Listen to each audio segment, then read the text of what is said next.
the first offer they made us was for Bisping. The first offer was Bisping? Right, the first offer was Bisping. And we made a counter offer. We were interested in that fight. We made a counter offer for that fight. But then after, like I said, one day after that we heard that they sold the company. Was Bisping already world champion? Like, at that yeah, time? he was world champion. Yeah, it was after his fight. He was world champion, and then they asked us if we wanted to fight in Toronto for I think it was I don't know if it was the Rogers Center or the Air Canada Center, but it was to be Bisping. Then I said, yeah, I'm interested. But they're, negotiation goes. They give you a price, and the manager go, they try to go. Yeah. They lowball you. You put a price, and then they go up, and we go down. You go up, and that's how we meet somewhere in the middle, right? That's how. Is Bisping interested, or does he want to fight? I heard he was interested. But I heard also that. He was interested to fight a guy called Dan Anderson, because I understand he's a proud athlete.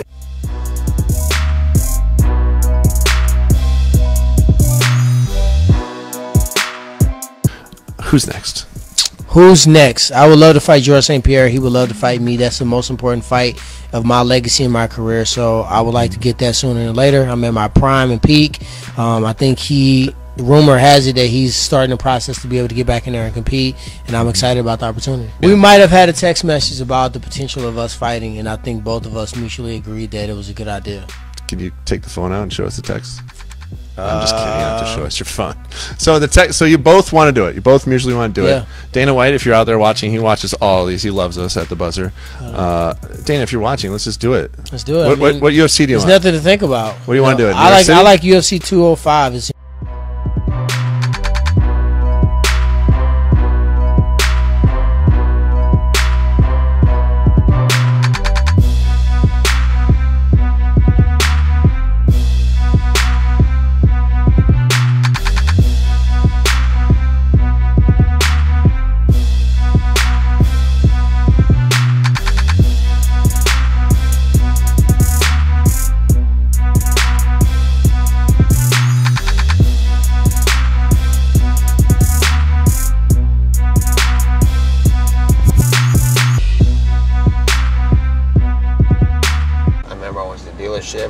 And I was like, yo, what up?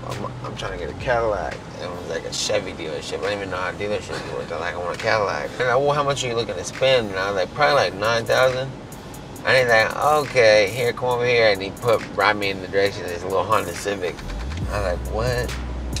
That's not what I'm looking for. And he's like, no, we'll tint the windows, we'll put a system in it, we'll put rims. And he brought it back there all tinted up with the system and everything. And I was like, I had a DVD player when DVD players were new. Yeah. The DVD player right here, I was juiced. I was like, yeah, my shit is tight, you know?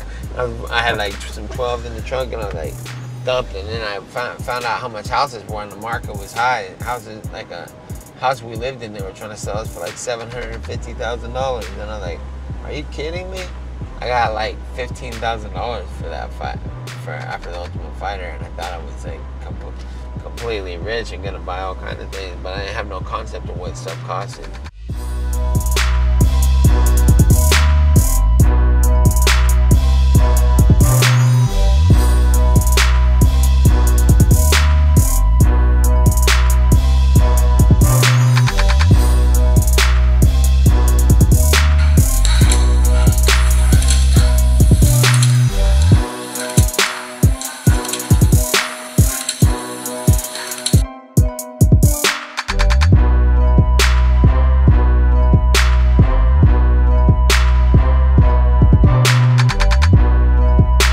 Conor McGregor made some comments about the WWE and professional wrestlers as a whole.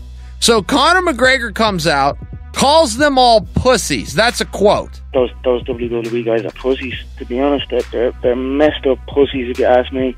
In turn, the WWE guys start firing back. Conor hurt their feelings. They started coming out, and this was real. They dropped the curtain. There's no reason to come after Conor McGregor. The wrestlers were actually mad. Legit, for shoot. They were mad at Conor. Conor was working them. He's not even in the business, and he outworked the workers. He outthought the thinkers. He out-wrestled the wrestlers.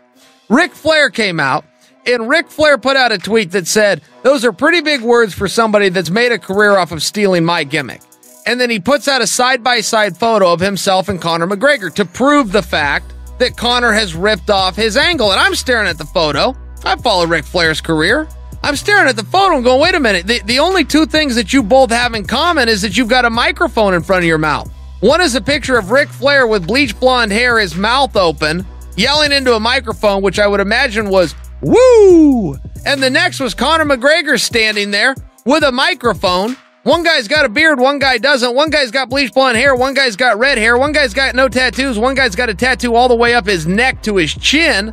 I haven't the foggiest idea to this day what the comparison was that Ric Flair was trying to make with that side-by-side photo. I don't have the goddamnedest idea what it was he thought was the same, or where the gimmick infringement was. I do love the fact that Conor genuinely worked these guys up when all he was doing was working. All Conor was looking was to get a headline or two, push his own agenda forward. Did it right, played it perfectly. He's got me talking about it right now, but apparently he's got them talking about it too. It just shows you how good Conor is at it. It shows you how good he is.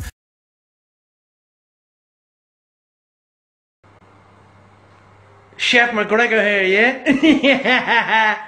We are 9 days out from the fight, so I mean it's all about that lean, that protein, those greens. You've got the asparagus there, you've got the mushrooms, you got those sweet potato fries in there as well, and you've got that beautiful juicy steak. Here's a high-res picture for you all to look at. Well, that looks absolutely delicious. Do you mind if I have a bite of your steak? You want a bite of my steak? You want a bite of my juicy ribeye steak? Well, yes, of course I'd love a bite, and if you'd like to show more generosity, you could give a bite to Junior. You know, make him show a bit more flair. Get the fuck out of here, yeah? This bad boy is mine. You can go fuck off with your lispy accent.